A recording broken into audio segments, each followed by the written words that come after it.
This meeting is being recorded.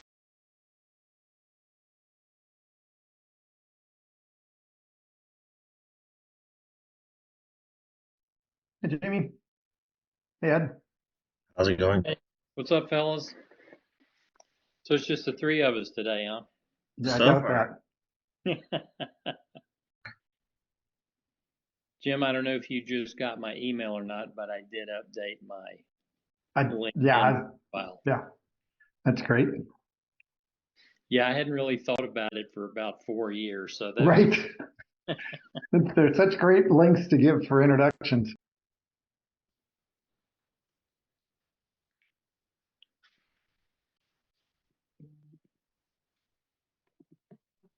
Hi, everyone. Good afternoon. Hey, Michelle. Hello, hello, hello, hello. How are we doing here? Do we Good. have, yeah, good, good. I think we're still waiting on some folks. Looking for a quorum. Getting close. We're getting close. I see 5. It says 10 on mine. Well, not all Five the numbers. voting members. Ah, gotcha. Looking for a quorum. Clary's coming. She just confirmed with me, and she's going to have some slides to share. So I'm just going to ask her to share her screen. Does that work for you, Jamie? Cool. Yeah, that's good. All right.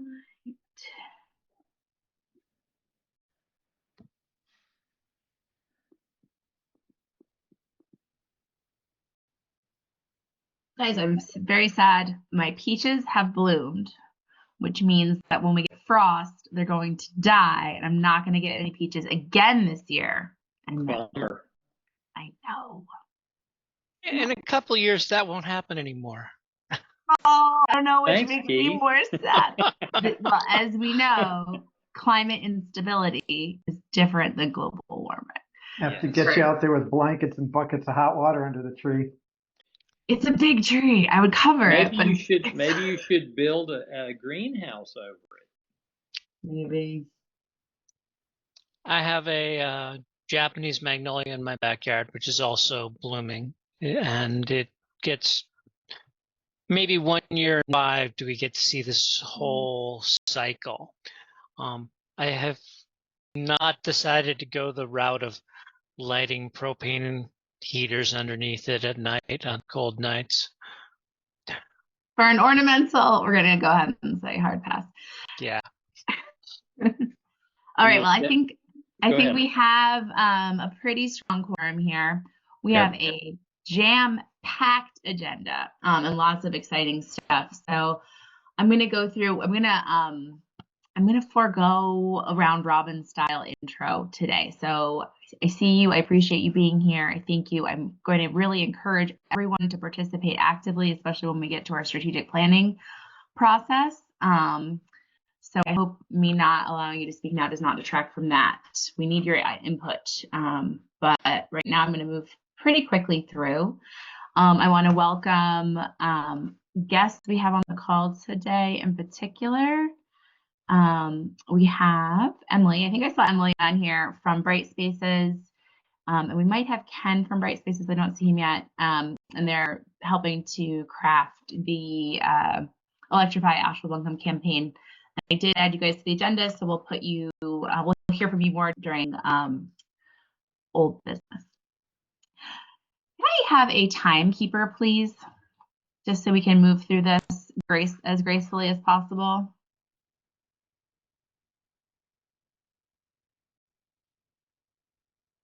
I'll help you with that. Thank you very much, Jim. All right, and I do want to acknowledge that we are on the historic lands of the Cherokee people, and everything we do here, we want to try to do in a good way and be good stewards, because we are lucky to be here. Okay, can I have a motion to approve the January minutes? Motion to approve. Okay. Can I get a second? Second. Great. Are there any amendments or discussions? All right, all in favor say aye. Aye. Aye. Any abstentions or oppositions? Okay, it passed. Thank you. One little bit of housekeeping. I have heard feedback from folks that they do like to be in person. It's a different feel, and I think maybe morale boosting. I also know that we tried to do in-person training last month, and it was hard for people to get there. So I want to find balance here of accessibility especially for folks that are doing this during business hours, and may not be able to, it's extra time to commute and that kind of stuff. Do we want to do an in-person meeting in April, or do we want to have a happy hour so we get the in-person vibe and keep the April meeting a Zoom event? The only problem with the April meeting is it's during spring break. But I can still go to a happy hour. That would be my preference, but just saying, some people might not be able to do that. Yeah, that's a good point, actually. I was thinking about taking my kid to the aquarium in Atlanta. Okay, next, let's do April as a Zoom meeting. I will look at the calendar and come up with a happy hour and send out an email. Does that sound good? And then do we want to do a face-to-face meeting in May, or does that also feel like it's prohibitive, or would be a barrier for people to participate because they're at their office? I think May should be fine for at least me. Do we have the capabilities to do both, to have it in an in-person setting where we can also go virtual? A hybrid. Mm-hmm. The Collider is technically able to do that. I don't know if the council wants to do that. That's up to you. I'm not sure we'd want to do it every time. If we're going to have an in-person, why not make it hybrid so folks who can't be there can join in? Yeah, every time you add a layer of technical whatever, it makes it more complicated, but let's try it. Let's do May as a hybrid meeting at the Collider. If Jamie, you're able to reserve that space. Now that table at the Collider, unless we get the big room, can fit about 13 folks, I think. Guesstimation there. Maybe 10 folks comfortably. I can see about the bigger room too, like one of those bigger auditorium rooms, if we have a lot of people. Is that free? No, but it would be worthwhile to use some of our budget on it if there was a lot of people. So I'll reserve the big room, and if it's more people RSVP, I'll get the big conference room. If more people RSVP, I'll get a theater. All right, so we'll come up with some sort of RSVP for that. I do think the big room might be big enough that it might make it hard for people to. We'll see. I think the conference room would be great, but let's roll with hybrid for May, and then we'll come up with some sort of RSVP feature. Okay, are we on time, Jim? You're good. Oh, it's kind of stressful. It's a stressful agenda, but it's a really good one. All right, we're ahead of time. Feedback needed. Karen, Jamie, did you want to run this? I know Jamie has a program report he'd like to share, and then I don't know if Kira is gonna. Do you want to introduce this at all, or no? I've all told Kira to do it, so maybe I'll start. And Kira, do you want to fill in if I miss something? Okay, I appreciate your flexibility. Okay, so there is a link here to the program report. If you don't have that link, I can share it in the chat.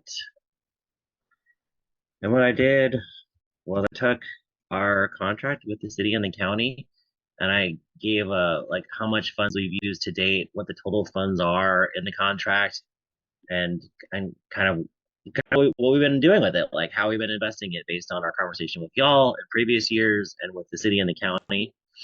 And I wanted to just make sure that y'all understood what the city and the county were investing in and what GBA was doing with that investment. And then I want this to be kind of a group conversation where if there's stuff that you think we should be doing or you think we should pivot or you think we should stop doing, that is a conversation we can have together, or you can follow up with me afterwards, because I'd like to bring that together into kind of a report for y'all next meeting to be like, here's where we want to go based on your feedback.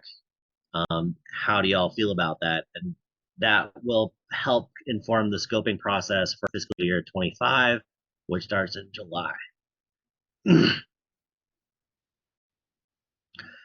So as you can see from the report, most of the funds right now are going, or a lot of the funds are going to Energy Savers Network.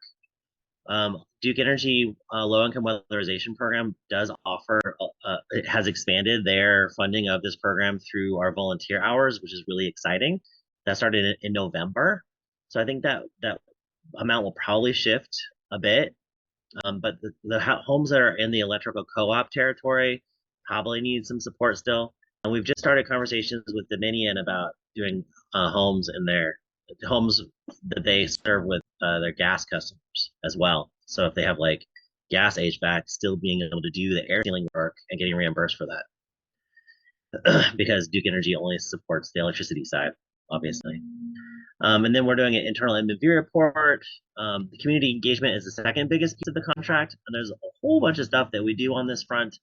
Without Summer, we have not been doing as good of a job on the social media or the videos, although we have done some of them. And we're about to hire, we're going to put out 2 job postings to help support this element of the work.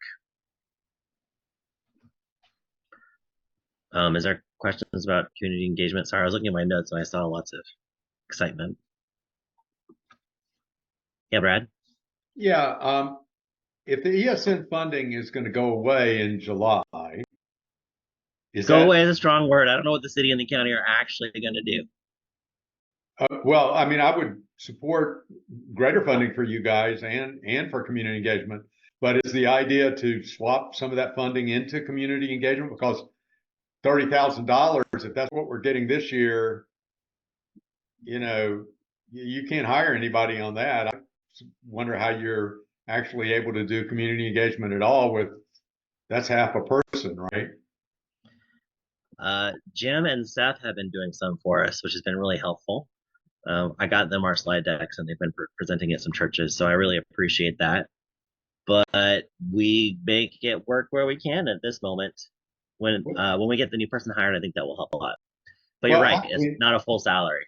How are you going to pay for that new person? Yes. Some of it's coming from ESN, some of it's coming from this. From the Duke Energy program money to do outreach for clients. Okay, but that's part of the ESN outreach, not right. Not community engagement for the BHP per se. Exactly. Well, it's 2 programs funding a single position. Right. So that person would split their time between those multiple outreach efforts. Yes.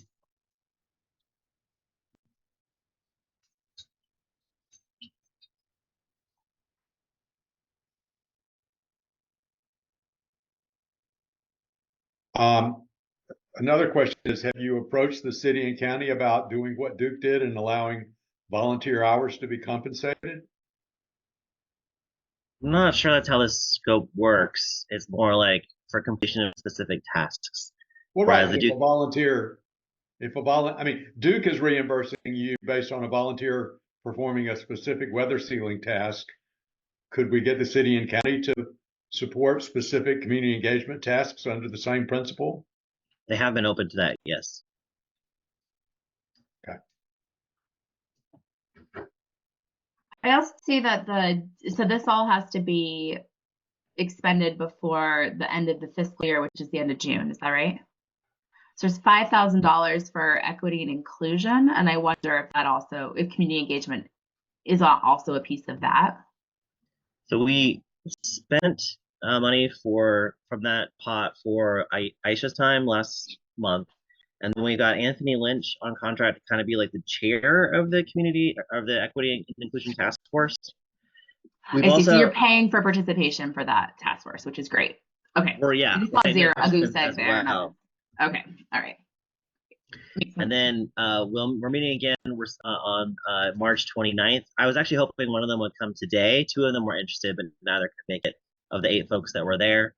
And it was kind of brutal. It was like gentrification makes all of this really hard. This is a really pretty and nice plan, but if my landlord does this stuff and then jacks up my rent, how am I going to live here? Like that's kind of like the bottom line. It's like how does this fit into all these other pieces? It's this little sliver of really cool stuff that I want to be part of, but if I can't afford my rent, then how am I going to do it? So there's a lot more conversation to have. And what I want to do, and Jackie and Kira's urging, which I appreciate, is like we wrote a plan for this last year with Jay Hackett. Let's apply the plan and see if the inclusion task force, equity and inclusion task force, would be willing to like work down the steps of that plan, like they said that they would last year. So let's go down that path and see how far we can get.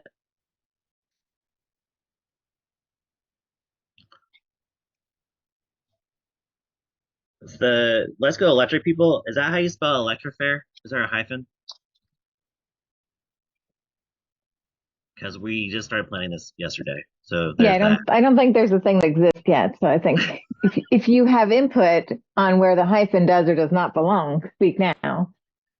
So this is split between us and Solar Crowdsource, and it will be probably in June. The 15th was kind of throw out tentatively. Some weekend in June, we talked about like a 12 to 4 with like a happy hour afterwards, doing like a tabling situation in an open space and do some breakout sessions or a keynote plenary speaker that's interesting. I, of course, suggested Stacey Abrams. From Electrify America. She started working for them, and I got laughed at. So apparently that's setting my sights a little high, but the idea here is to like draw interested folk in to like get them excited about electrification.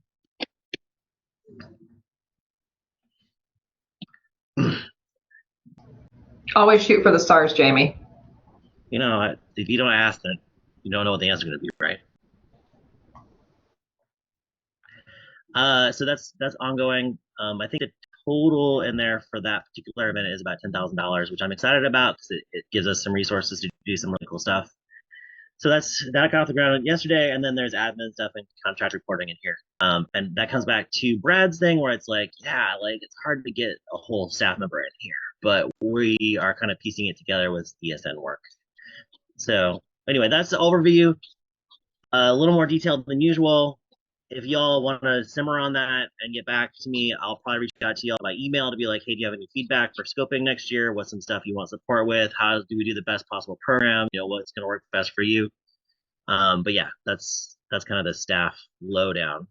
Kira, did I miss anything? I put you on the agenda just in case so you could run anchor here, run anchor here.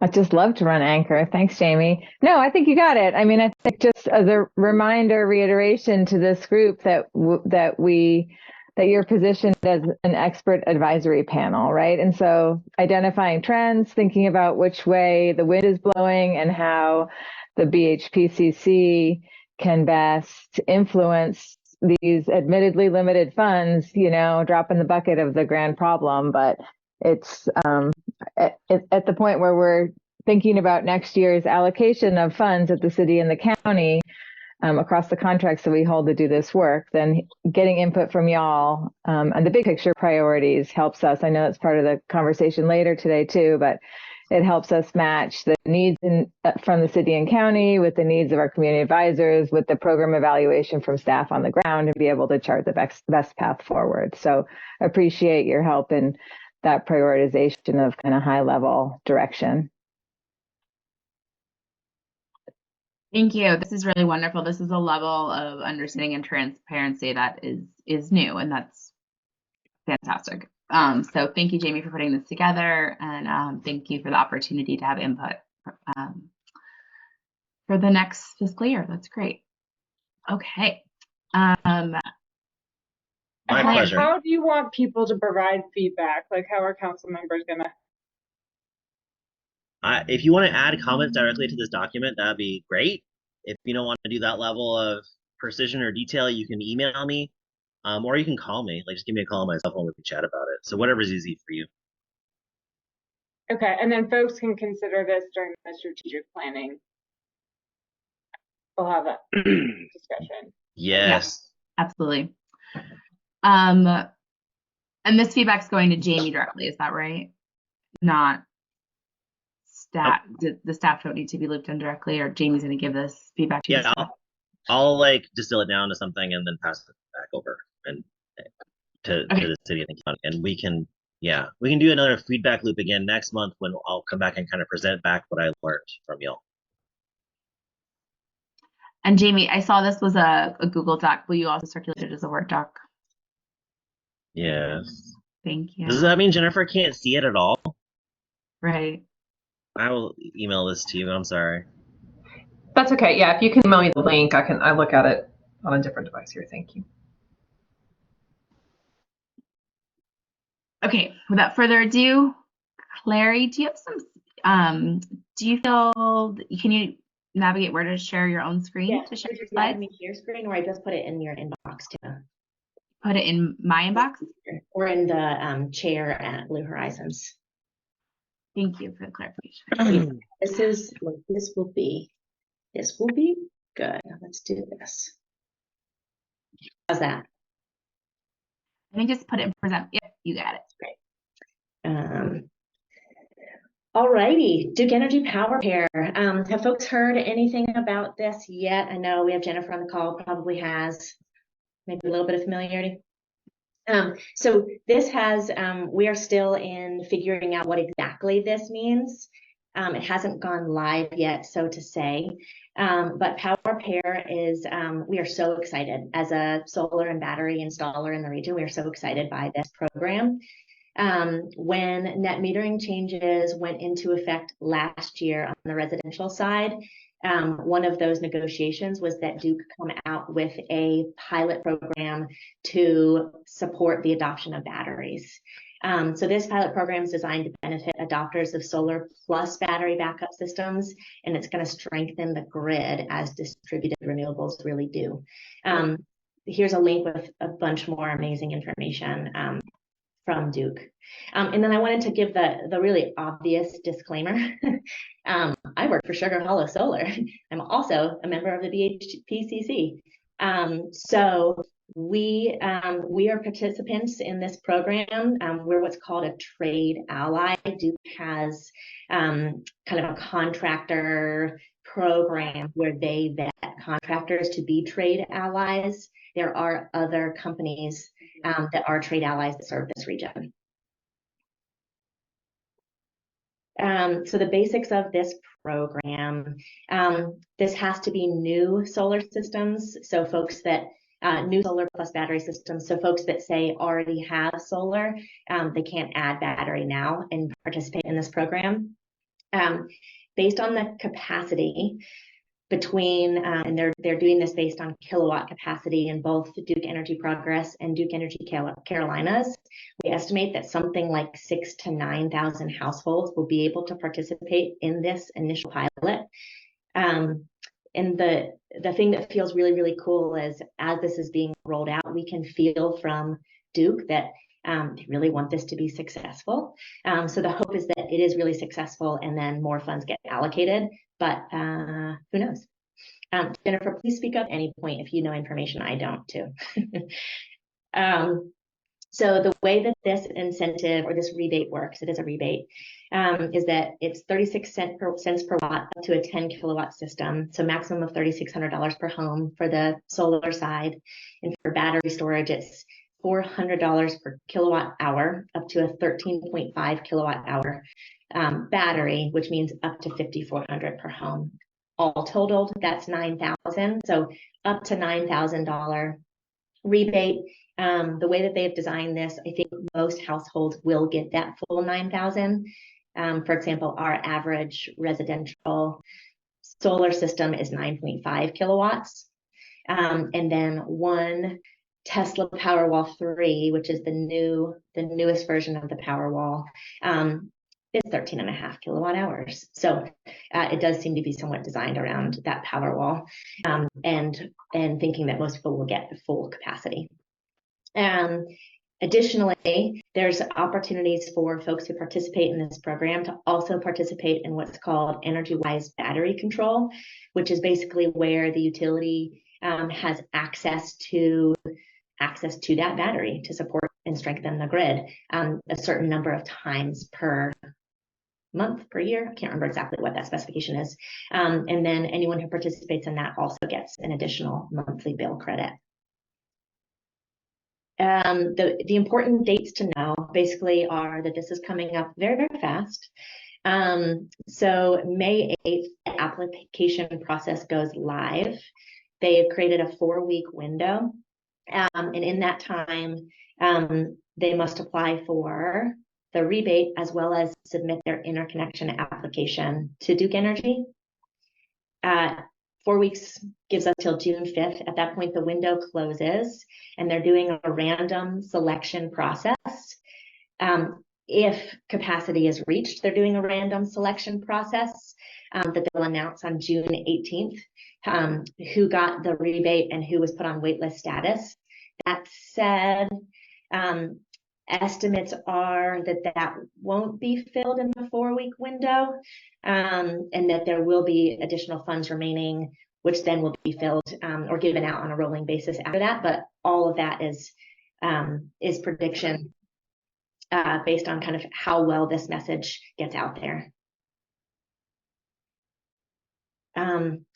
Okay, that's the basics of PowerPair.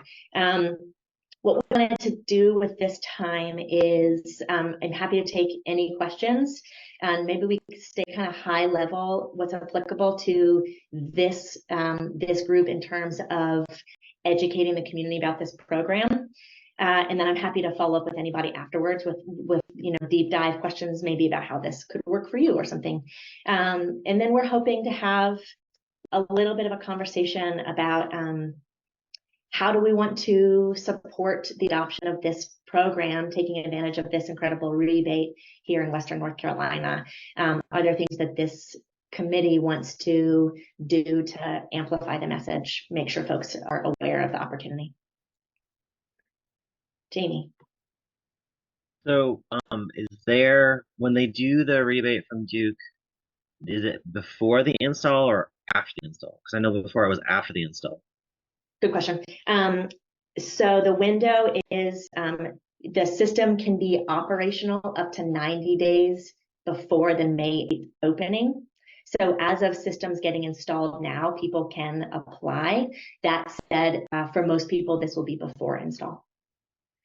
And what's beautiful about that is hopefully this means, so for example, we're doing something as we sell toward this program, we're doing something called rebate contingent. So for folks who wouldn't make this decision without the rebate, we can help them move forward, and then they only move forward if they truly do receive the rebate. Brad has a question. Yeah, great. It looks like a great program. One of the things I remember when I read about it, and you didn't mention it, so I wonder if there's anything that's changed, that the cohort is 9,000 people in the state of North Carolina, or is it in depth 9,000 people?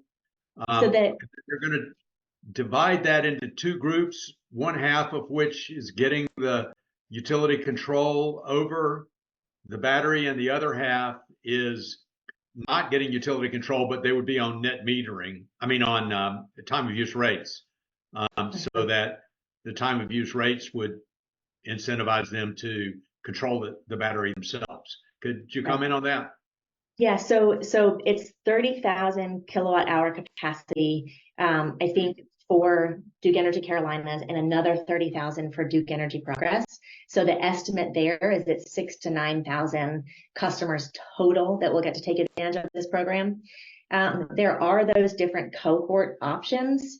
The way I'm currently understanding it is not that it has to be half and half, but that there are the 2 options of how folks want net metering to work when they participate in this program.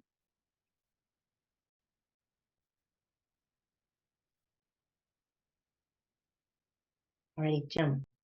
Yeah, so this program is such a great opportunity for us to push, I think, that really does align with what we're trying to do, get us onto clean energy. The piece that keeps jumping into my mind is the whole timing. We talk about this May 5th window, but this is a big capital expenditure for most households that would be considering it. Where the time to get this out is like the last 2 weeks, and this week and next week. Somebody starting to talk about this on May 1st either has a lot more money just to drop on things than I do, or won't be positioned to actually get everything aligned by that date, as well as they'll need a contractor aligned to help them submit that. So it does seem like there's a huge urgency behind creating some kind of strike force and thoughtful pattern here to get email communication out, social media communication out, and have it involved in any presentation we make right now. That the window will close much quicker than May 5th on us to be effective.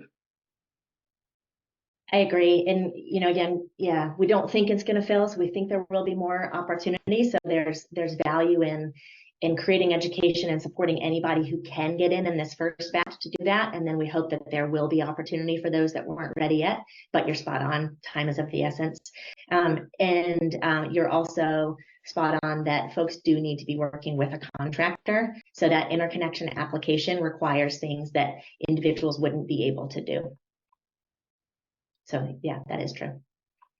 So if we wanted to get a communication out about this in the next month, we want to make sure that we are directing people to where they can get competing estimates from a variety of installers.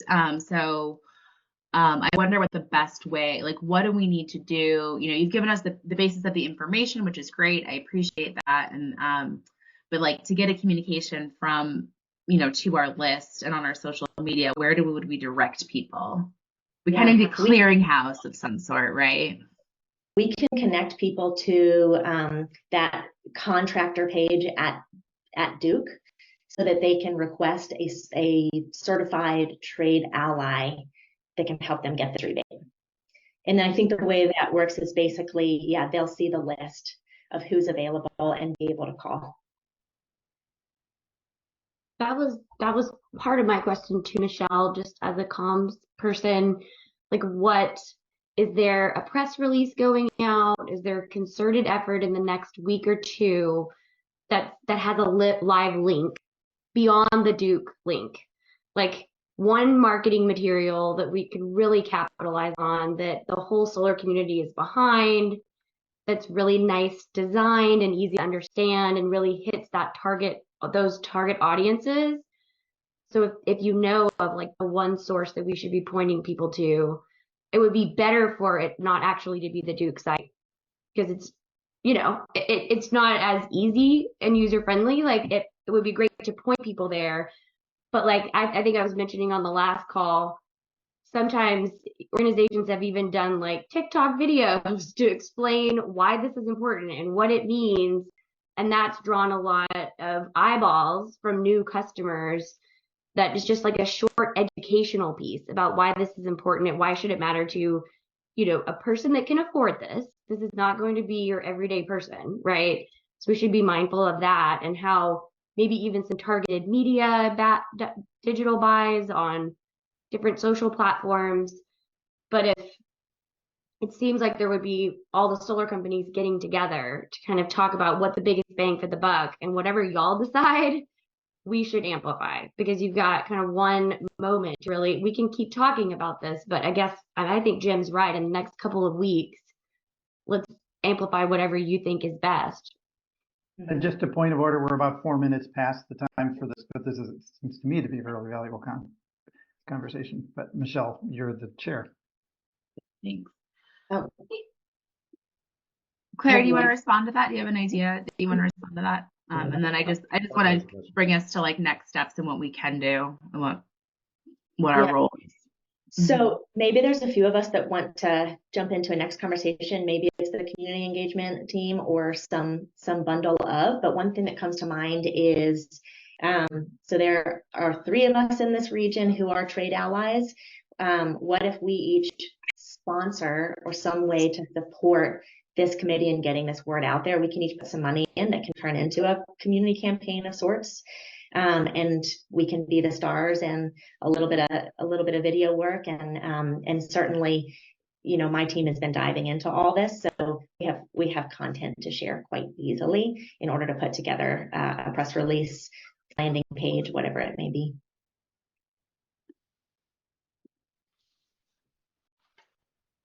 Ed, I saw you came off mute. Do you have anything to add, or? I just was Just going to off mute. say, I think Jim and I would be happy to follow up on this. I'll speak for him. Cool. So if I understand correctly, you guys are gonna convene before, because you guys just had the community and engagement committee, and we did talk about this there. So this is gonna be kind of like an ad hoc working group that's gonna meet sooner. I think Casey Parker has his hand up, I think.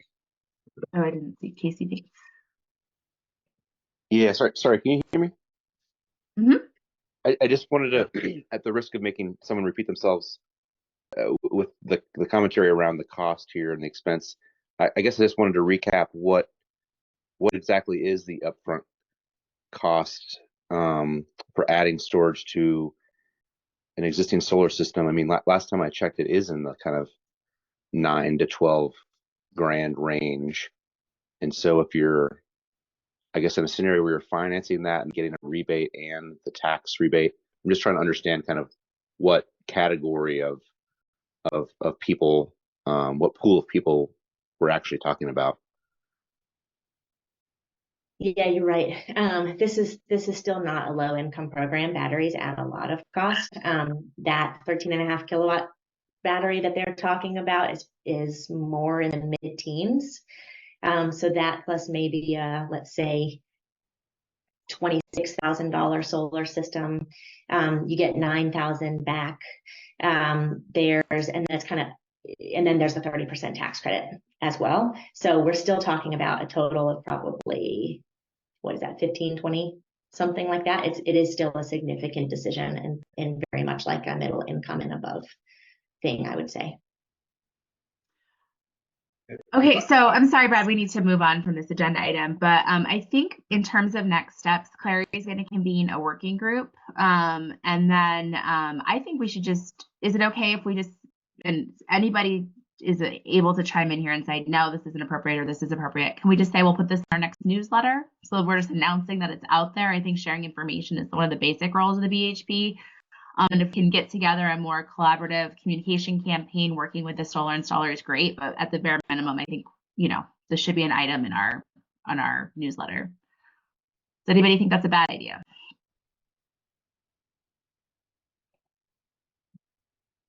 And then if there's any way to amplify that, I mean, I think even though this is expensive, this is really for people who are considering solar and batteries, and this will help make that financing pencil out. So it's people who would already be considering these kind of programs. Parker, is your hand still up or is it up again? I will bring it down once I. Okay, I just want to make sure you're not like, no, this is a yuppie program. We're not putting in the BHP newsletter. Well, just one question from Jennifer. Like, does Duke have, you know, it sounds like you're excited about this program and you want people to sign up. Could there be involvement from Duke on the committee when we're talking about this? I think it would be helpful. Yeah, I think so. I think it's at least as a resource, Micah. So I was thinking about that too, how the balance between it's a Duke program and we're here, but also it being a community-driven initiative to encourage it, because I hear what you're saying too about the website and the information and the value of that external, whether it's TikTok or marketing. So I would say yes, and I think that it's probably worth whatever that additional effort is let's just talk about what makes sense from a Duke involvement, whether we pull in an SME from that program or if it's just resources and getting people like directly to the sites. But what the added value is and the best way to add it. Thank you. Yeah, absolutely. Cool. When Claire and I first met on this, we said what would be a nice number of households in the region to participate, and we said 250. Be great. Bring 250 new solar battery projects to to Buncombe County would be huge, right? Okay, moving forward, Jamie kicked off a really nice conversation with Appalachian Voices and AB Tech, and I wanted him to share that with you all because I think it is actually something that has a lot of potential. Jamie, are you ready to share about that? Yeah. So App Voices reached out and they said, you know who does workforce development in Western North Carolina? And I was like, AB Tech does. I mean, we do it. We do like 5 students a summer, but that's not the same thing. So I'm very interested in participating. So I got them to all meet, and Michelle was there. So if I missed something, I guess let me know. But the idea here is we don't have enough technicians or folks working in this field, especially with the IRA resources coming down. And so how are we going to sort that out and get it together? So they already have some programs that are working on this, and they started talking about how they would engage with their own students in these programs. Charlie Milling from Apprenticeship NC is part of the community college system. He wasn't able to make it, but he would definitely be one of the players involved. And then Naomi is trying to kind of scoop it all together and do like a needs-based assessment survey, from what I understand, and then inform the next meeting and do more follow-up and try to develop something through the community college system. So I was sitting there being like, I just want to be a participant. Like, I want you to send me some people. We want to do an apprenticeship. Like, we want to do this workforce training in our work with low-income families. So I felt kind of like a fly on the wall as opposed to these major players. And App Voices wants to put in an application to do the work, get the funding, and do job training in Western North Carolina.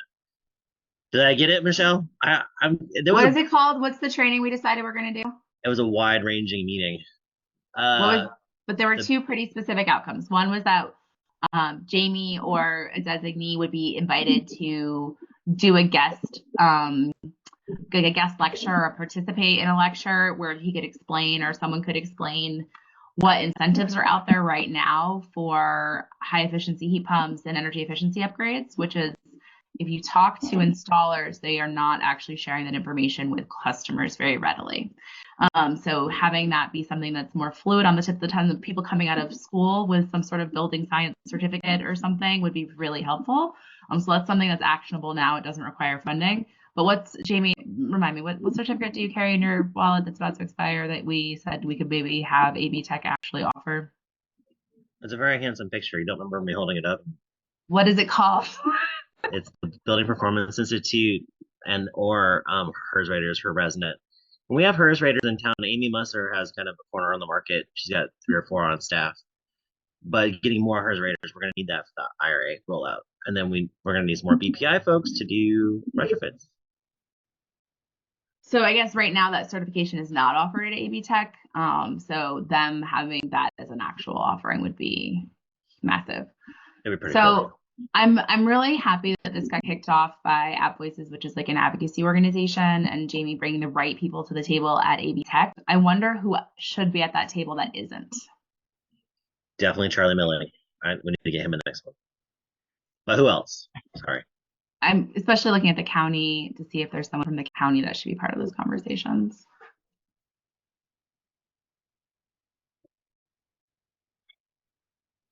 Let me noodle on it. I think I have some follow-up questions for Jamie, but yeah, I'll follow up.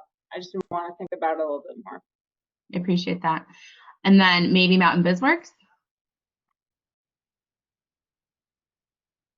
And I also, somewhere in many places that I'm learning about federal funding, saw that there is federal funding available for job training programs, particularly in Appalachia. So from the Green Bank perspective, I'll find that. And I think that might also be what App Voices is thinking of applying for. So I'll follow up on that.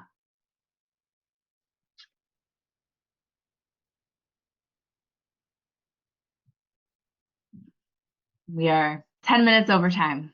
God, never enough time in the day, is there?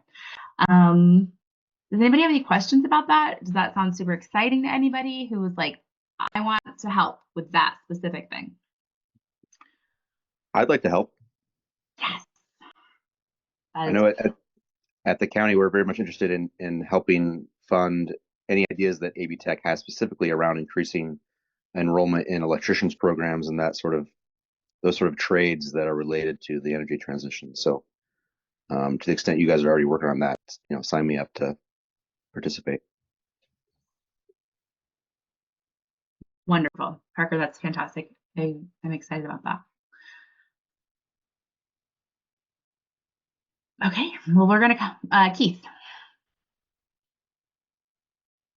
You might want to try to see if we can get the state energy office involved. In the past, they have provided funding for these sorts of programs for state employees and government employees, specifically the energy management program through the McKimmon Center. But they've done stuff like that in the past. I don't know what their capacity is now, but just something you might want to try to bring them into the loop unless somebody thinks there shouldn't be. They might actually be the ones distributing the funds that I'm thinking of. So that's important to figure out. Yeah. Thanks. And if you see anything about it, pass it on. Okay. All right.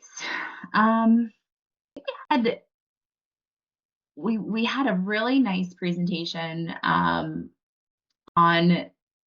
what actually diversity, equity, and inclusion means, I think is what the big takeaway that at least I got from our February meeting, which was in person. And at that meeting, I said to everyone that was able to be there, please write down your thoughts. We're going to do round robin of 3 takeaways.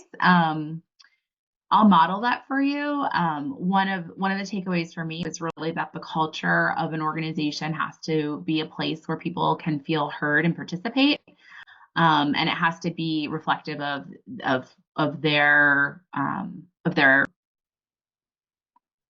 of what they're used to, right? The analogy was, if you get a fish at the state fair and it comes in like this dirty, nasty, hot water, and you put it in fresh, pristine, cold water that you think would be better for the fish will probably die because it's not used to that environment.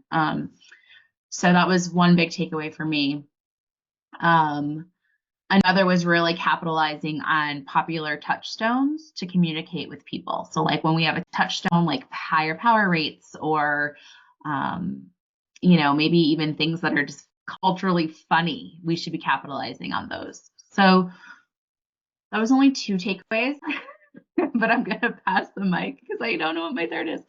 And I wonder if anyone wants to volunteer to go after me who was at that training. Keith. Sure, I wrote these down, and it's really everything comes from your own, I guess, biases.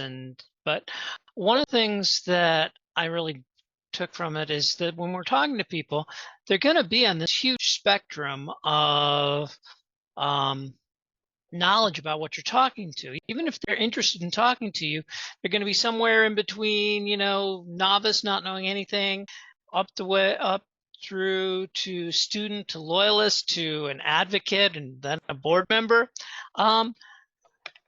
And you have to support people on that entire spectrum with your stories. And people are interested in good stories that they can connect to, whether it's about the energy bills or anything. They hear about the Inflation Reduction Act, I don't know. And of course, the better your story is, the easier it is to communicate. But we also, especially at the pace we're working on some of these things, we don't need to worry so much about that image that the message or whatever it is and how polished it is, because at the pace these things are working at, it's more important that we tell them now than tell them with a perfect message. That's my 3. That's awesome. And Keith and this is Micah. I'm driving. Sorry, can you all hear me? No? Yes, we can. Okay, great. I also second all of the things that you both just said, and I think similar to what you conveyed. It was just about people's desires, and some people are not environmentalists, right? And we are like a very passionate group, probably a more passionate group, obviously, about this topic because we're dedicating our free time to doing this work. But a lot of people, I don't want to say they don't care, but a lot of people probably don't actually care. And people are not inherently into the issues that we think they might be. So we need to not assume that somebody cares about this issue. And we really need to figure out what they do care about. Obviously, energy bills are on the list, but there are many other. So I think it's just not going in, making a bunch of assumptions that people really care about these issues as well. And then again, like just what Keith said, like hit with different channels, with raw content. Nothing has to be too polished. Should definitely not be too over people's heads with a lot of jargon. Like very simple messages. We've been doing this for 15 years, so lots of lessons that we already do, but it's really good to hear coming from an everyday person that mentioned she's not bringing her reusable water bottle to help protect the planet. She just wants water whenever she wants water. And she was in a meeting with a bunch of doctors that all had water bottles, and that's what she wanted, because she was thirsty. So just being like very practical about why people do things, and it's not always for the environment or for the cause. It's very it'd be very basic and just meeting basic needs. Thanks. Thanks. I really appreciate that. No, Ed, I see you have your hand up. I do. My first one kind of overlaps with what Michelle said and what Keith said and what Micah just said, that starting small with people is the way to go, whether they have thought about the environment or not thought about the environment. In particular, people in lower income brackets that have a lot going on, what's going to draw them in is what benefit is this to me and my family and maybe my neighborhood. And then if they buy into that, as time goes by, they may start to think about and be interested in the larger message. But talking to them about polar ice caps or something right out of the gate is just going to be like the teacher and peanuts, blah, blah, blah, blah, blah. So start small with things that are relevant to them. I also thought one thing she said that was great was, and I haven't been involved in this since I just came on, but having 3 dates for potential board members. In other words, really trying to go out and shop for folks and spend some more time cultivating them. And while it's great that everyone in this group is dedicated to the environment, and a lot of folks, it's their profession, we need some everyday folks on here that can relate to people who aren't climate professionals or don't work for the city. And that's probably an important thing, along with trying to find the people that we think are great. And my third one was, she said there's an awful lot of colleges and grad schools that have folks looking for internships, and with the limited amount of time we have, can we find more people who can do legwork and help with things? So those are my 3. Thanks. Thank you in particular for bringing up the opportunity for, younger folks to participate. That's something we talked about before and have never actualized on. Clary, you have your hand up. These are great, and I'll try not to repeat all the good things people already said. But some of the things I really took away were figure out what the other channels are that we should be communicating through. Don't just be in an echo chamber. And she gave us some good ideas. Don't make assumptions about people's choices or motivations. This gets at what both Micah and Ed just shared as well. I thought that was powerful. The engagement ladder that I think Ed maybe also mentioned. So the start small and have continuous next opportunities and resources for how folks can keep kind of going further in these directions. And then the last was, she really got me thinking about, even for this group specifically, making sure that we're matching our scope of work to what we really have the power to be doing. Which for that, I really like us as an education and outreach committee. Mm-hmm. Anybody else? I know Jennifer was able to attend, and if there are some key takeaways that Kira and Jackie, you were also there. So if there's anything you want to emphasize, this is an all play for sure. If it's okay, I'll stick with one because I feel like my other two were very similar to what everybody else said. But one thing that stood out to me that I mull in my head a lot just in life is that you trust the people that you see in your communities. And I think she pointed that out, is that you receive messaging best and you build trust with people who you see. And so finding somebody to kind of carry the message, and whether that's interpreting the message but that, I think that's really key in sharing the message. And then finding a way for it to be relative, which I think goes to the water bottle. It goes to all the other pieces of that like find why it matters to someone and then use that, right, as the message. Yeah.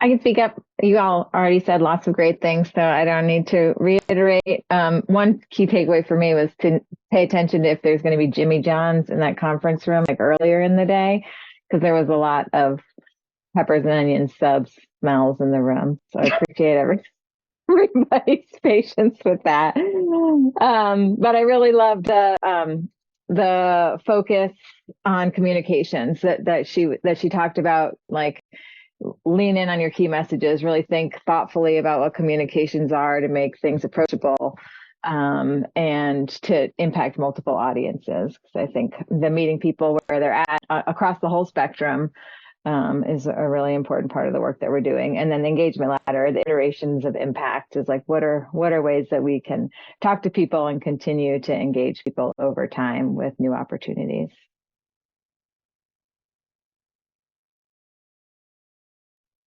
Must have been a sandwich in one of those composting bins, Kara. Okay, I'm gonna say this is really wonderful, and I really appreciate the really strong emphasis on messaging and looking for kind of things that'll resonate with a broader community and a non-climate activist. And I think we can weave this into our conversation about our work plan in the DEI section there. I also want to just maybe, I see that Jamie's robot is taking notes for us, and I want the Community Outreach and Engagement Committee to actually take what we just discussed and put it on the agenda for your next meeting. Because I think as we look at our outreach strategy and we look at neighborhood meetings, like how are we taking those lessons and applying them to our curriculum or our presentation style, something like that. So I don't want this to get lost, and I'm going to refer it to that committee, but also let's come back to it in when we talk about our work plan and our DEI section of our work plan in particular. Okay, because we need to know the entire field before we set priorities, we want to make sure we have a chance to hear from the folks at Electrify ABC, this really exciting campaign that is getting ready to launch the next month or two. So I circulated today a really nice presentation. If you haven't had a chance to see Ken or someone else from that team do a presentation at a committee, flip through those slides. If you were at the Collider event, which was, I think, last month, it's pretty much a slightly updated version of that. And I think most BHPCC members have been at one of those presentations. But without further ado, I guess we'll introduce Emily and then let you guys decide how you want to give this update. All right. Hi, everyone. I'm Emily Hurd. Nice to see you. Nice to meet you. And I have just recently joined Let's Go Electric, and as a project manager for the Electrify Asheville-Buncombe County campaign. So it's been great to already get to know many of you in that capacity. Previously, I was working as a sustainability director at a nonprofit in Black Mountain and managing energy initiatives. And also I had the opportunity to help with community organizing with faith-based organizations surrounding the Renew America's Nonprofits funding opportunity through the Department of Energy. So I saw that at the end of this agenda, the Community Engagement Committee is touching on outreach to faith-based organizations, and that's something that I have particular interest in. But as far as Electrify Asheville-Buncombe County goes, my colleague Ken Halden and I just wanted to bring to you a couple of asks as well as our gratitude. First of all, we acknowledge that the value of your support as a council as well as individuals really makes a huge difference in the impact that this pilot program can make within our local community, and then also expanding outward to meet broader goals nationally and globally as well. So a big thank you to you. And then there are two specific asks that I'll mention briefly now, and Ken, if you want to add anything afterwards, that's fine. The first one is for the week of March 18th. If you'd like to jot that down, we will be getting in touch with more details. But the week of March 18th, we'd like to ask you, the council, to test drive the Let's Go Electric online marketplace. And that's what we're busy doing right now in smaller private settings, but we'd like the council to have a look at it before we go live, and then share your comments with us. And we'll particularly be looking for information about like how well the platform functions. If you find a glitch, things like that, we'd like to know. And so please keep your eyes out for a communication from us before the week of March 18th, and we'll share all the info that you'll need, instructions, as well as a feedback tool, so that you can record your comments. That means a lot, and it will ensure that we present a polished, effective tool that community members and contractors can use to further the mission. So that's the first ask. The second ask is something that the Community Engagement Committee is probably going to mention a little later. We had the pleasure to meet with you all briefly a few days ago about acting as ambassadors in our own communities. After Electrify Asheville-Buncombe goes live, we would really appreciate you all serving as ambassadors or neighborhood captains, just connecting with people in your own community, but then going farther than that and touching on what Michelle was just facilitating, connecting to the DEI training. We really also want to be looking at how can we reach parts of the community far and wide that might not be represented here in this space right now. So we would really appreciate your support in those efforts of community conversations. Just so between now and the beginning of April, which is when the platform should go live, we would ask you all to just consider what your personal capacity is for facilitating neighborhood conversations and so forth. So that's about it. Ken, do you want to add anything? Only very briefly. Also add gratitude as well for this construct that we have here. I also want to thank everybody for their patience. We've been working through the technical aspects of a two-way marketplace. It's not been easy, but I am seeing a really exciting look and feel of it now, and it's going to be exciting. So thanks for your patience. And as I said to the subcommittee, if you all remember the Affordable Care Act rollout, a web rollout was not so effective in the early going, and it tainted the way the program was received. I've always remembered that because I think it was very unfair to a fantastic program that the federal government rolled out, but the web's ability to accommodate folks in the early going kind of, created a sour note at the front end. And we don't want to do that, obviously. That's why I'm bringing that up. We want it to be as good as it can be before we go fully public. So thanks for your feedback. You'll get some instruction on what it is we're asking for feedback wise, and that's appreciated. Real quick, contractor receptivity. We feel very good about a handful that are going to be on board early. They're big heat pump supporters, good companies here in the region, and they're ready to serve. And that's going to be another really important dimension, because without the contractors being on board and excited, we're really not able to mount a program.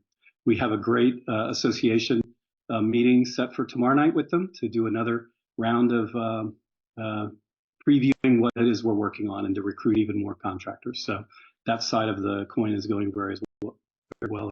But thanks for your time, and I know you're on clock and we want to stay brief. Again, we'll be back in April with more. We are behind time, but I think it's important, particularly for any members who maybe weren't part of the briefing that Ken gave us in last year, to ask any questions, clarifying questions about the Electrify campaign. Is anybody, maybe you went to the Collider event, you've been mulling this over, and there's something you just want to get out and off your chest or clarity around. I do want to make sure BHPCC members really understand the reach of the program and the aim of the program.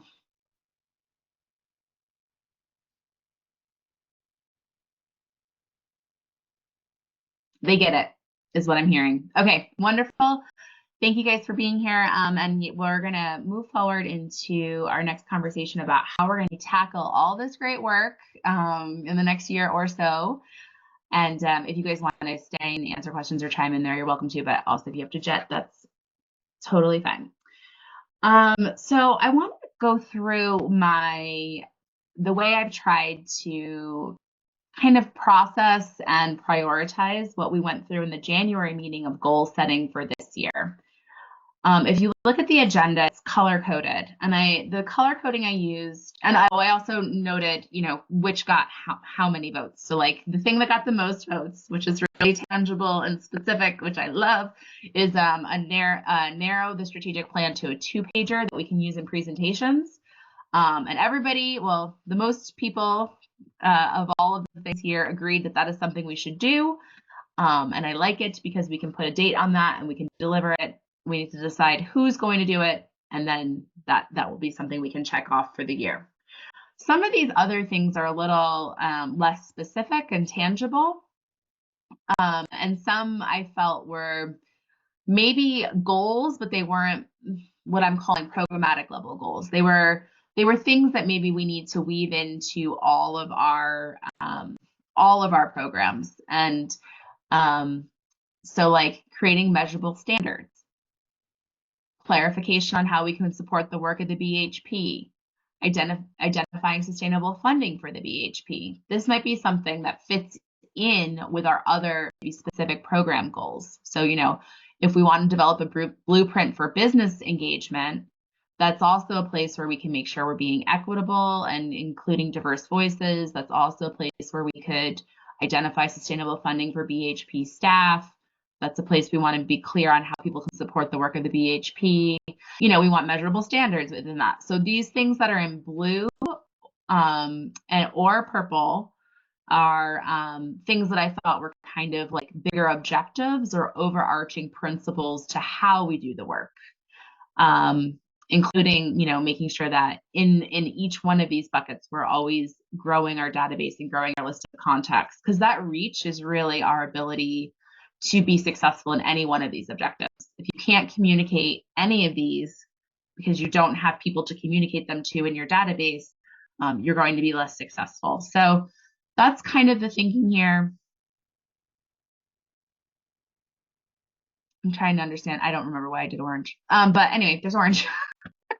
And there's a work plan. So if you guys want to follow, you have this in your inbox if that's easier for you. But if you want to work off the same document, you can just click on the hyperlink here that is called the BHPCC 2024 work plan.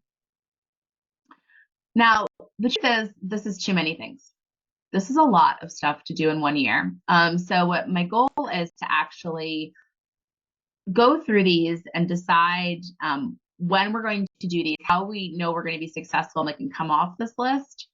Maybe there's things that we decide to take off this list now because we're not sure we're going to be able to get to all of this. And maybe there's things that you at the last meeting didn't vote for, but now that you better understand, for example, the Power Pair program, you're like, you know what, rooftop solar is a priority for this year because that's a unique opportunity. And you want to move that up from the last thing on the list to the top of the list. So is everybody able to access the work plan? Are we looking at this together, or do I need to share my screen?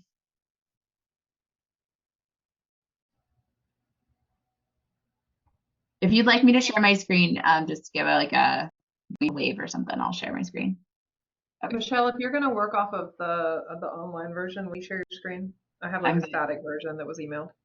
Yes, absolutely. That's a good idea.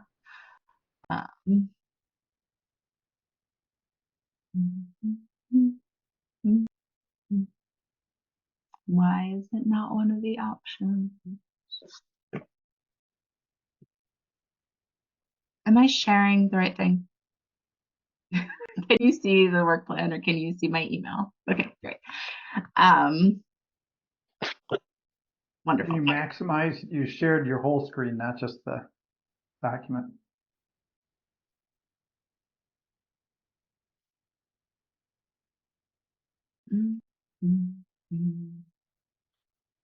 We can't see anything sensitive though. It's just your tabs. I have a lot of screens. I have 3 screens, so I'm not sure what you're looking at. Yeah, but you don't have any bookmarks to hide. I always have to hide my bookmarks. Jamie's texts or whatever. That looks good. Can you see this now? Is it doing the right thing?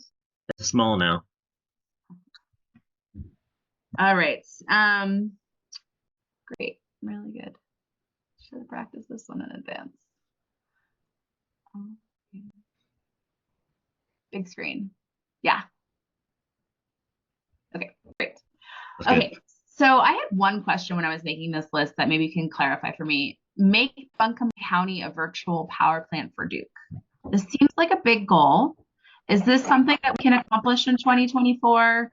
Is this the county buildings, or is this like the whole county? And what are the sub goals of this particular objective? It got like 4 votes, so people are into it. I don't know what it means. Someone help me. Yeah, that was my fault / idea. I mean, a virtual power plant has a lot of broad definitions, but it's, you know, it's a collection of demand response enabled distributed energy resources.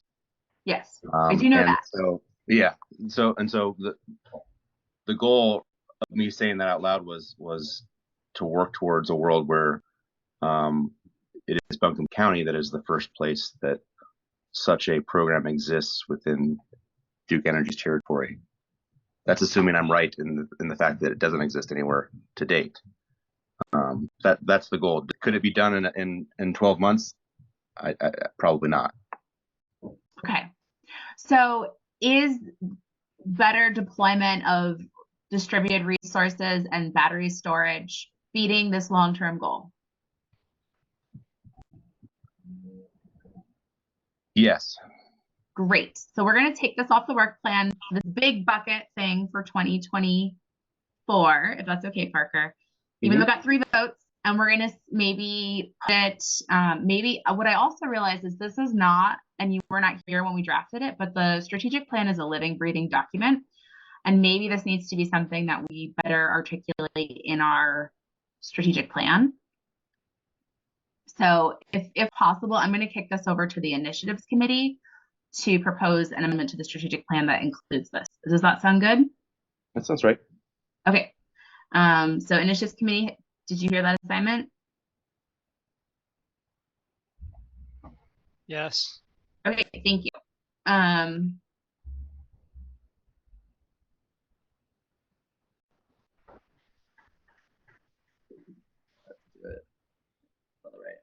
Okay. I don't think it is in the strategic plan, so I'm going to just say, okay, I think that's a good thing for now. Should we add those three votes to the scaling rooftop solar? Or, Parker, is there enabling legislation that's needed at the county or the city level, or, you know, set some resolution that we could pass to make sure that this is a priority in the minds of policymakers?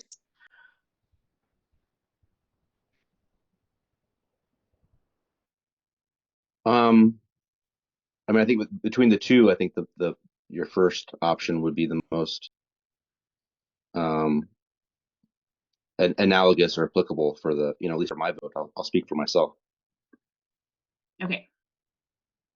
Because we do have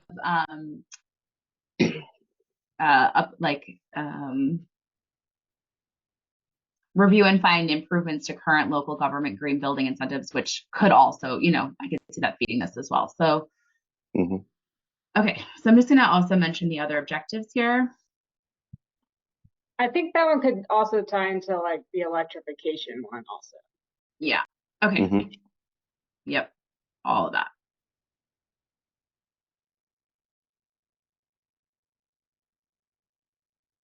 And green building incentives. Okay. Okay. Well, that one jumped out at me. I'm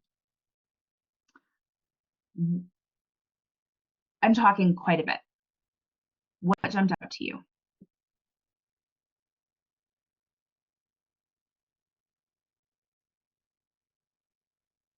Or I can lead us through this one by one if that's more comfortable.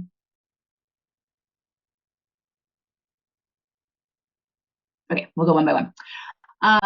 Narrow strategic plan to a 2-pager. Who is going to do this work?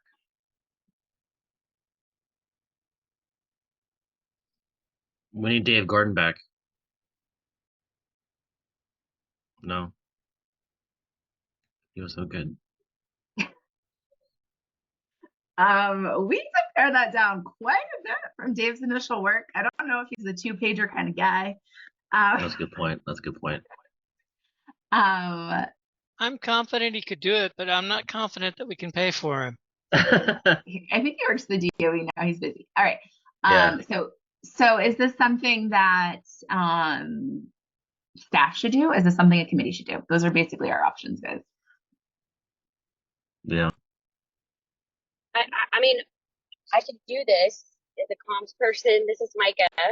I feel like there's kind of been a lot kicked to the community engagement committee. So I just want to see if maybe somebody else could support the effort, but paring it down, it's a huge plan and it will take some time and quite a bit of thought.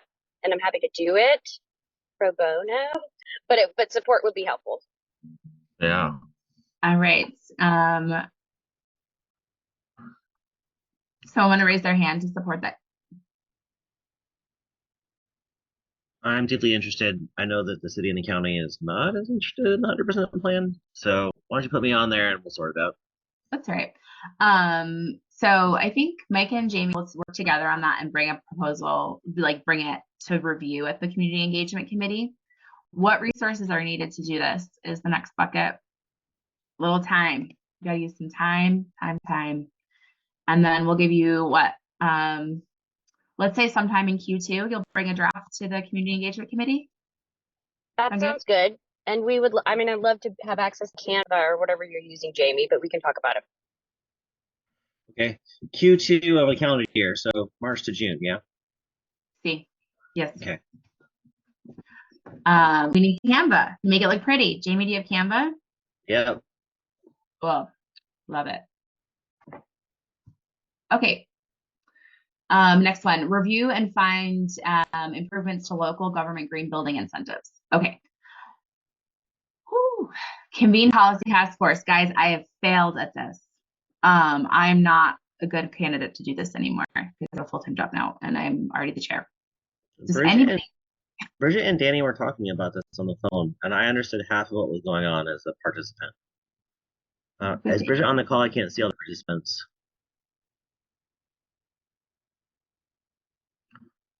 Doesn't look like it.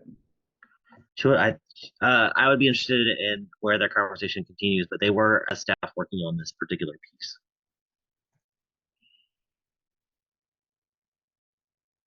So maybe there's something happening at the city.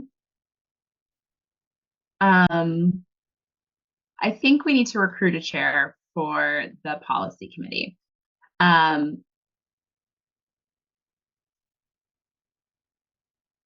I think this could be a good, you guys are people who are climate minded, want to be involved, but maybe aren't on the BHPCC yet, maybe this is a good place that we could have like not a fresh volunteer, but someone we maybe know that would be interested in this. So if you guys have any ideas of who would be a good person to serve and convene this committee, that would be wonderful. The other thing that's really important for this work is that people who understand city policy participate. So Maggie was coming, Rowney tried to come and then kind of lost capacity, which is understandable. So maybe if someone else, we can serve as the convener. If we create the container, can we get commitment from people to participate in that task force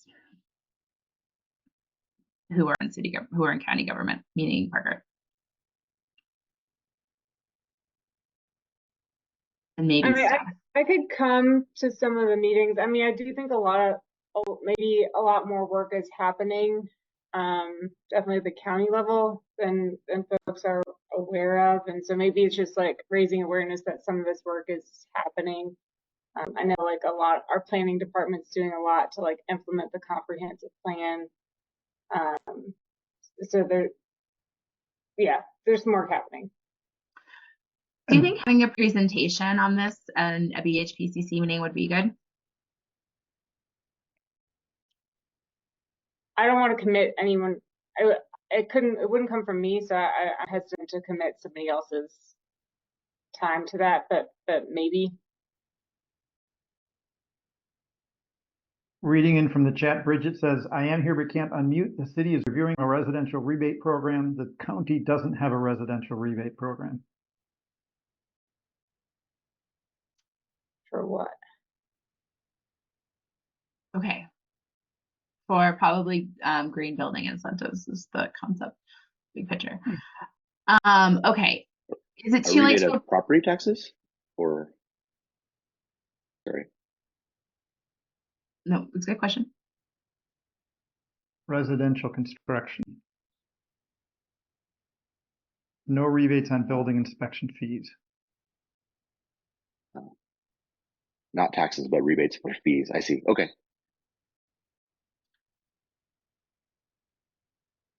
Which is great. This is actually, if it didn't make it in the strategic plan, it was in the longer draft. These are concepts that we worked out as a task force when we did convene to create the strategic plan. So that's wonderful. Would it be helpful, Jackie, at one point you had actually mentioned that technical assistance grant. Is this something that could use the support of that project if it's still open? I mean, I think if there was maybe like one pretty specific, like if we wanted to write design standards for county buildings, county-owned buildings, like if it had a narrow focus, maybe. But I don't know. Like as a general concept, I think it's too big. Okay.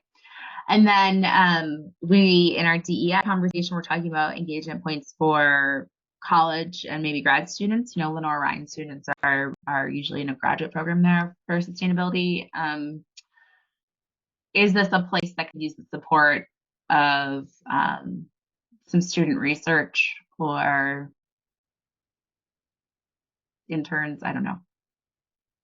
We, along the line, we're actually working with a Warren Wilson business group on, they're digging into some stuff like this for us. The business department had reached out, so they could be on the list too, and it's a thing.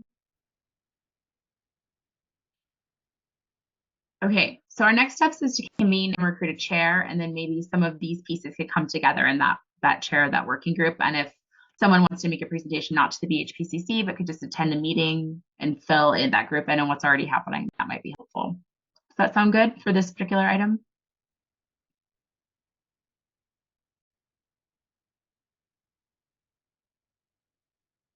Okay, blueprint for businesses.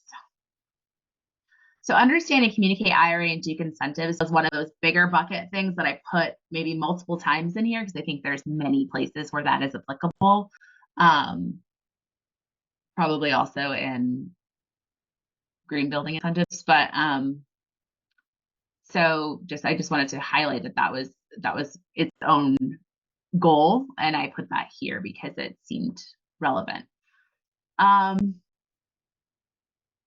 think the most actionable thing here is to make sure that there's data sharing, and we're continuing to grow our list, which is that idea of like our own database here. The electrification fair that Jamie mentioned. And then build out this neighborhood captain plan. And again, this comes back to having a database, making sure that the data is part of, like, if we're going to convene neighborhood clutches, we should have a sign-in sheet and be getting those people. Jim, do you want to speak to any plans for that specifically to help us fill in what do we know when how do we know it's successful? Who is doing the work and what resources are needed? Yeah, so a big resource right now is Neighborhood Champions, of just trying to figure out where we have representation that comes hopefully from all of us.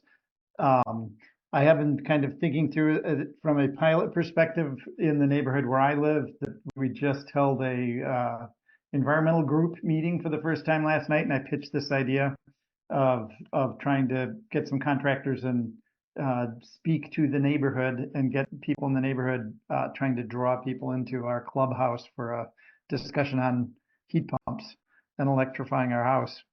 That would not happen in a time really that relevant for the power pair. It would be probably June, July,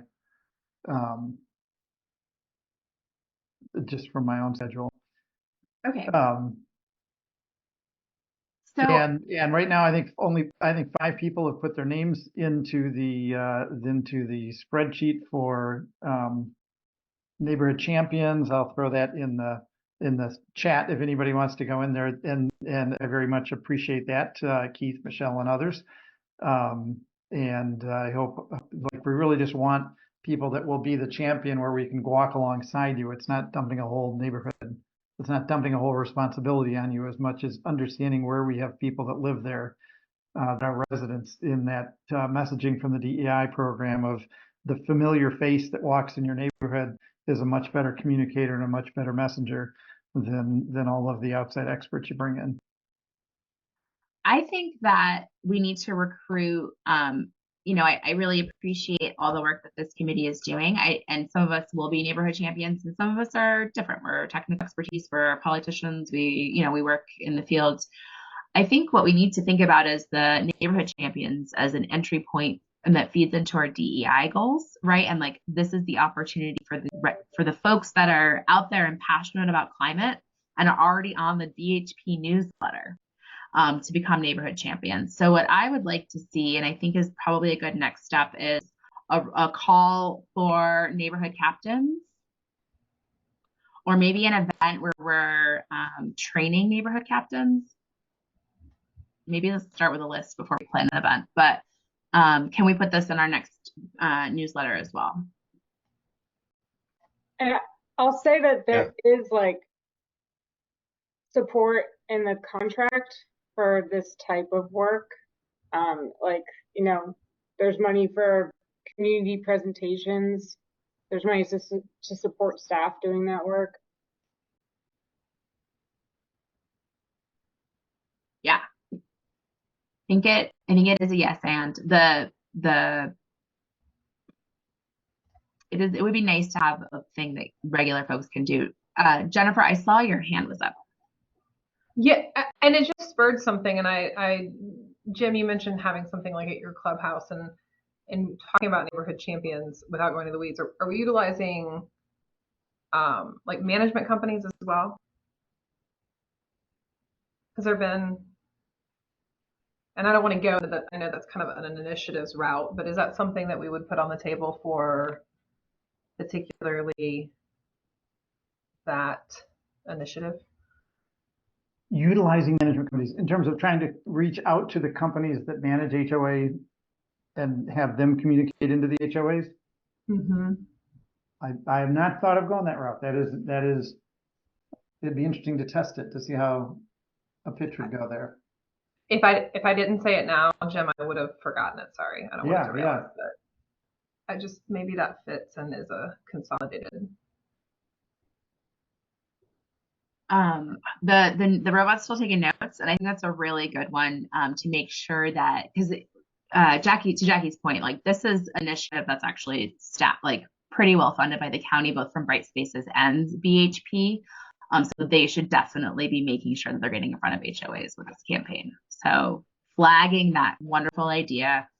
Or creating a graphic template that folks can plug into their neighborhood newsletters. Yeah. That should be covered by stuff that's in the contract. Yeah. As well as in integration. So this comes into the Brightspace work of the pieces that Brightspace develops to direct people. Like I'm not sure where the content is initially coming from for us to distribute the getting people to the website.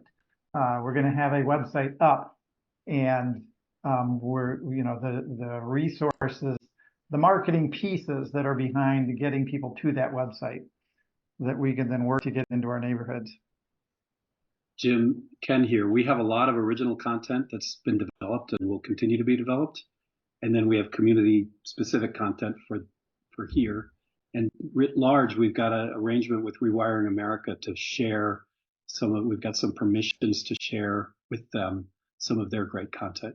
So that all together will form, I think, a lot of value and a lot of airspace that we can fill. And then maybe that training for neighborhood captains is something that staff can collaborate on. So we're going to ask to recruit them. I think the electrification campaign is a really good way to drive that. They're being recruited for a specific purpose, and then the content of how we engage them and build them through a ladder of engagement is something we should continue to discuss here, but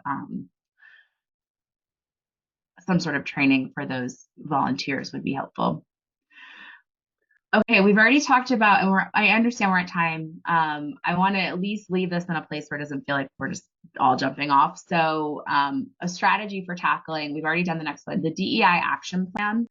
I think that first recruitment strategy is part of this. So I'm glad we fleshed that out a little bit and how to use our campaigns to drive an inclusive, a way that we're basically getting people here.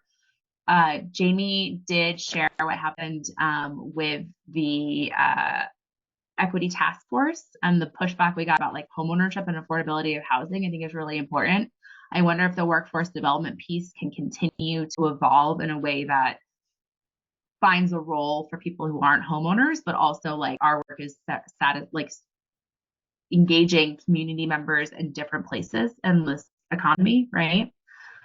Does anybody want to any of these things jumping out to them they want to share before we get off? I want to make sure that we come back to this one though. We're not just going to gloss over it. We're going to put this on the agenda for the next meeting to finish the rest of these buckets.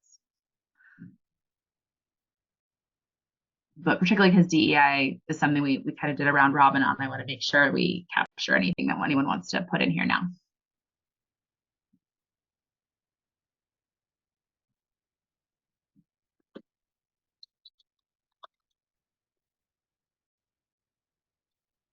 I'll just name that I had a pretty long conversation with Brad before this meeting about, and I put on here, partner with justice focused groups. I know Jim was like, what are the organizations that we need to be working with? And those were very much environmental focused.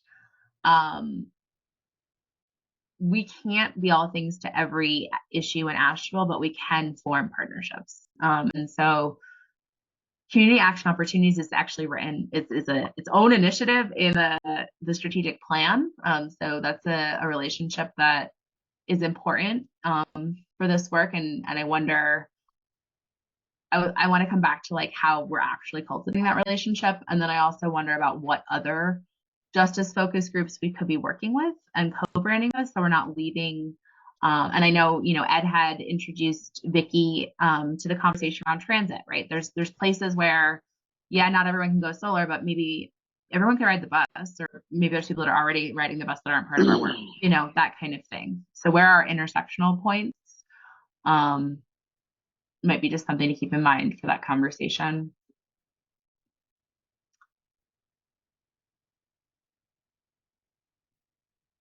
And we're gonna convene on power pair, so I'll write that in. And then, yeah, I think in the way of making sure that we're able to sustain this work and bring resources to the table, I don't know if there's anything in power pair, and Clary, let me know if this is if there's room for this in the conversation. Like, are we actually paying for BHP services to do this marketing? Like, is there at least paying for staff time or something like that? Are we bringing resources back to the table to make sure we can sustain this work in some way? And if we're laying the foundation for Solarize 2.0, and the long-term electrify model, making sure you've got money in there for outreach. yeah. So, that conversation is to be continued, but it's just something I wanted to highlight. Any closing thoughts? Anything anyone wants to add before we hop off today? I know, Brad, you had an announcement, and I know we didn't get to committee reports, but I think this was a really helpful conversation. Yeah, I mean, my announcement is simply that either right before or right after our next meeting, so it's, is the Duke Carbon Plan hearings in Asheville. The commission will be in town. The carbon plan and what Duke does is very important in our strategic plan, because the extent to which Duke is decarbonized is critical to our ability to meet the goals of 100% clean energy or 100% renewable energy, certainly. So we individually, I don't think we'll be able to do this as a group, but individually, if we can be there and make a comment to say that to the extent that Duke can decarbonize more, that helps our goals. To the extent that Duke can support local programs, that helps our goals, and that those are important words, I think, for the commission to hear when they're in town. Thank you for making us aware of the hearing. Does anybody else have any announcements or closing thoughts? I have a really quick announcement. On March 23rd, there's a Western North Carolina Environmental Summit, which actually Brad is going to be speaking with Dave Erb in a panel, but it's at Haywood Community College, and Susan Roberts, who's setting it up, is trying to get students and adults all in kind of like a community communication space, I guess. She wants them to talk to people about that. I'll go ahead and send everybody a link to that via email, but it has the potential to be a really good event because she's coming at it from a real community base with the people who are there. She's got, so I'll just share that. But it's the 23rd at Haywood Community College. It's an all-day event, but I don't think you have to be there for the whole day. Thanks. Will you circulate anything on that? Yeah, I'll email everybody. I could probably find a link really quick. Email would be great. Yeah. Thanks. All right. I really appreciate everyone's time. I know the committee didn't get a report. Is there anything that absolutely needs to be said from the committees before we jump off here? Read your notes. Read the notes. Okay. All right. Thank you, everybody. Have a wonderful evening. Thanks, Thank Michelle. you, Michelle. Thank you, Michelle. Thanks. Bye.